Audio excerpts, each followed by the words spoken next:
How you guys doing? Josh here with Ohio Fish Rescue. Today we have a super special rescue today, and I will play it for you right after the intro. But today you guys know that we have a few empty tanks here, and you guys are waiting to see what's being done with them.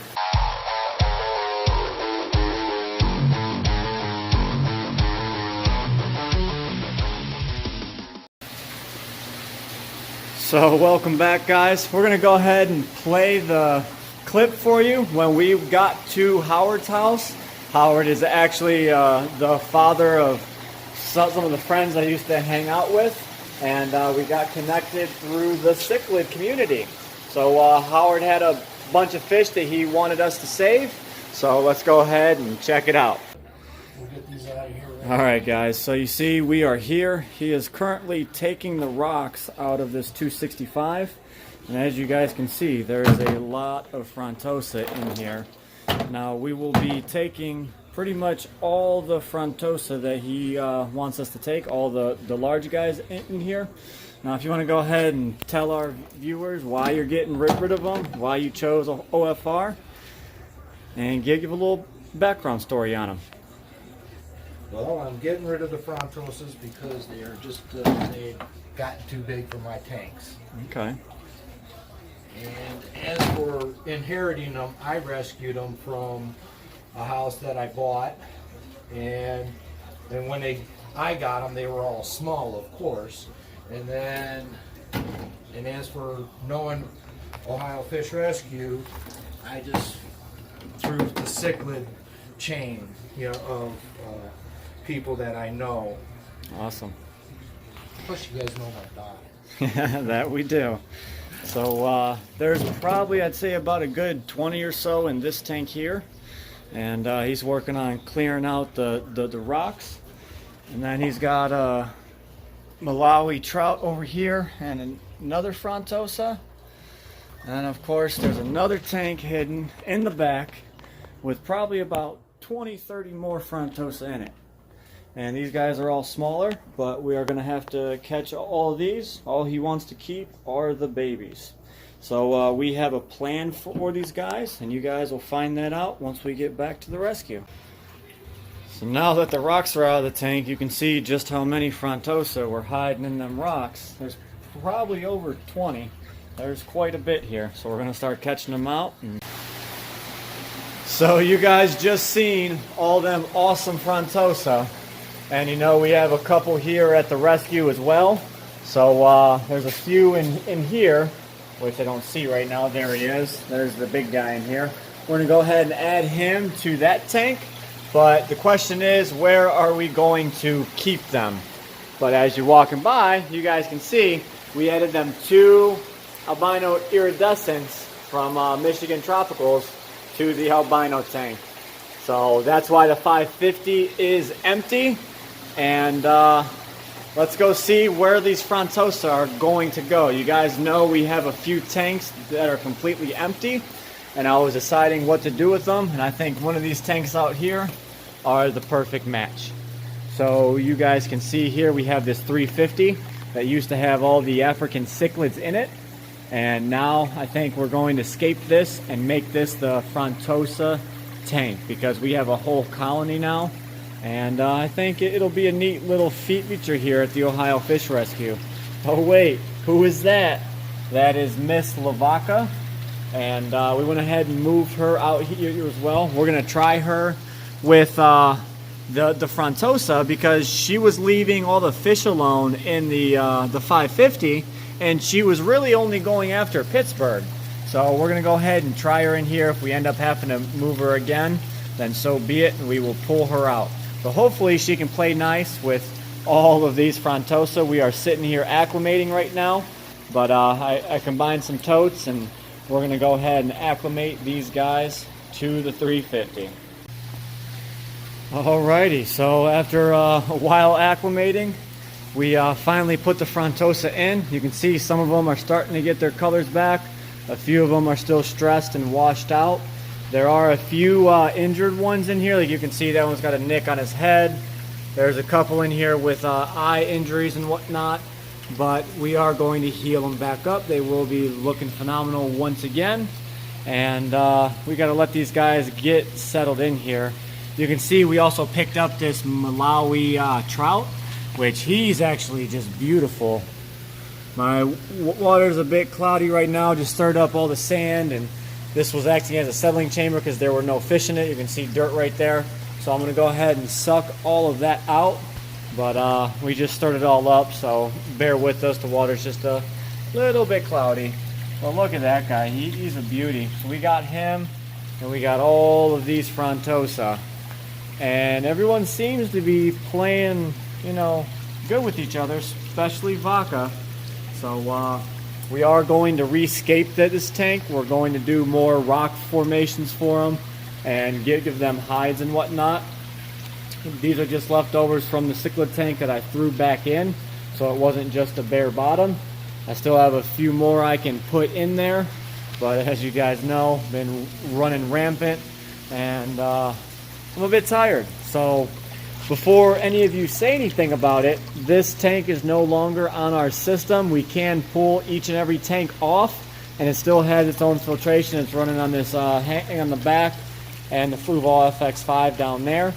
So there's 350 gallons here for these guys to quarantine in. I already pulled it off the system, and I drained it about a ½ inch below the overflow, so none of it can flow into the pond. I already stopped my water flowing through, and I can go ahead and medicate this tank, and we can be good to go. So we're going to go ahead and continue on here, and we're going to make this one awesome Frontosa community.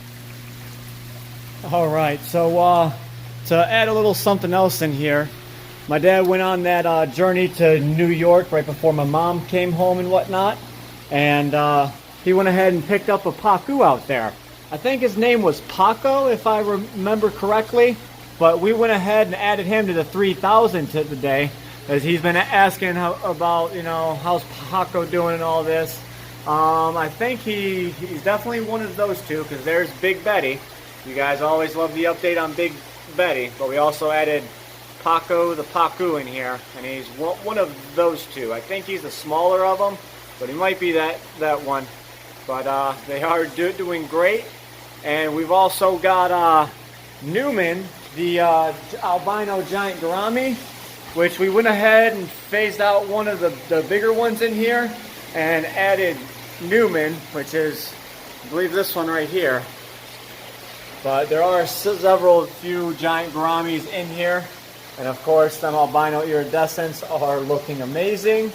Yes, you guys can see the Bellagio tank through the 2200. That is an awesome backdrop, and we've been having no more problems in this 750 after I got that vulture cat out. So we should be good to go now. So that is one step in the right direction. No one's being messed with, and we are good to go. Alrighty, so that leaves one tank that was empty. We went ahead and picked up this Peacock bass. We have this little 12-inch Pacu that's hiding in there. And then there's two 12-inch plecos that we picked up today with the Frontosa. And they are enjoying this 550-gallon tank, of course. So they're going to be quarantined in here. So this tank is back to being strictly for quarantine now that the iridescent sharks are in the 2200. Now we got all of these cichlids down here, which are called the sugar babies. We got from Walter Boyd, and these guys will all be going into the Bellagio tank. Just a mixture of different African cichlids. Them dragon bloods are super pretty. We've got the OBs, more dragon bloods, all kinds of stuff. There's just a variety of color and different kinds. Of course, you got some peacocks and bunas. This little albino one is gorgeous. So these guys will be heading up into the Bellagio tank soon. And I'm still working on the filtration for these guys, but we added some more temporary on here so you can see the water sparkling just a wee bit. And it is looking fantastic, guys. This is just awesome. I come out here and I'm just impressed at this tank every single time. So coming back out here to the Frontosa tank now, Now, of course, I got a mess to clean up with all these tubs filled with fish water from Acclimating. So, of course, I'm going to do that once I turn off the camera. But I want to talk a little bit about what we want to do with this tank. You know, it's cool right now seeing the Frontosa everywhere, but it's not really for them. There's just plants thrown everywhere. I just threw something in there to be able to give them something until I can, you know, pull everything out and have a day to where I can go ahead and decorate it up with a whole bunch of rock. We have a bunch of white lace rock, which I think we will try and build caves and cat caverns for them and make it to where they can't collapse on them, and they can all have their own little station, and it'll just be all across the whole back wall. And maybe a couple fake plants towards the front. I think that would look really awesome. And you can just see the color on some of these guys. Like, look at that deep blue. That is just gorgeous. See how long his fins are? See, there's that guy with the eye injury I was talking about. But you can see just how long their bottom fins are. They were definitely taken care of and lived a nice life. They came out of a 265 and a 125, a couple others out of the 72 and a 55. So now I joined them all back in the 350. Hopefully I don't have no problems with anybody fighting, especially Lavaca, the MBU puffer. She should be fine, but of course, you know us, I will keep a close eye on them. And if we have to, I will pull Vaca out. And eventually after quarantine, this Malawi trout will be going into the Bellagio tank with all them other cichlids. But they do have to go through quarantine first, as always, with all the fish that come in. So they're going to go through a 2 to 3 week quarantine period. And I figured this was the best tank to do it. All I had to do was move my vulture cat, and I downgraded him to a little bit smaller tank, and now the Frontosa can quarantine in here, and I can just watch, you know, one tank instead of several tanks. And I'll just have to water test this every few days, make sure the water's good, which I know it will. I have enough filtration on here, plus it's hooked into that 200 gallon there, so it has about 550 gallons of water for all this fish, and there's filtration on that tank and filtration on here. And of course, I can always drain it and do water changes from the system as I need. But hopefully these guys make a speedy recovery and there's no sickness that comes out of it. So I can go ahead and put these guys back on the system in their new habitat, and everybody will enjoy. I know some of you guys are probably going to be just amazed and in awe that we got these guys and we're going to be putting them on display here. But of course, this is a breeding colony. So you know what that means, guys. Whenever we have Frontosa babies, we will of course give them out for free. He said he's gotten them to breed just a couple times, but every time he's, you know, he said he didn't start out with this many Frontosa and now it just became a colony. So he always used to pull the fry and he would end up selling them off. And now he gave us all of the breeders. He kept a few of the fry and a few of the juveniles that were probably about 4 or 5 inches or so.